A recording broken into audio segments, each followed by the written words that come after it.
Maitunos iti pamilin anaingat at seguridad dagiti estudyante kadagiti pakadalan. Parikot ita iti Baguio City no kasano ang maipaayan iti security personnel dagiti pakadalan nga awanan iti security guards. Ada detalye ni Christine Bornulia sa Baway. Bag inspection.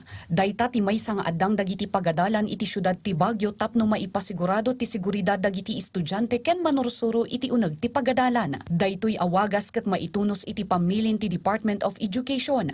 Babaan iti DepEd Order No. 006, Series of 2026. Ngam kumusta nga ta iti status dagiti security personnel kadagiti pagadalan. Inaklon ni Councilor Vladimir Cayabas, Chairperson ti Committee on Education iti Baguio City, akurang dagiti security personnel kadagiti pagadalan. Totoo na out of 67 plus 1 public schools, kasi may extension tayo sa Litang Elementary School sa ating syudad ng Baguio, ang local school board, pinapangunahan po yan ng ating mayor, we tried our best na lahat sana mabigyan ng security guard at iba sana ang security guard sa utility personnel natin. Iti Baguio City High School, ada iti nasurok ina maribo nga estudyante manipod grade 6 aging senior high school.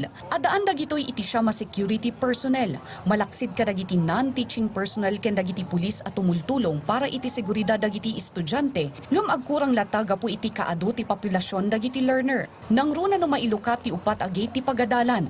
Kurang ti agbantay kadagiti umuneg ken rumwar nga estudyante. Yung siyam na yon talagang kulang po tayo. Kaya this last school year, it was augmented by watchmen paid by the PTA. So, nag-employ ang PTA ng 4 na security guard. Pero since wala ng pondo ang PTA, kaya huminto na yung 4 na security watchmen. At adalan mat ita ti Committee on Education ti panggep a kanayuna na security personnel iti pagadalan. Gaputa kasapulan ti pondo iti daytoy. Well, kailangan ang pundo po doon. So while we have so-called special education fund, pero hindi lang po doon naman ang panggagamitan.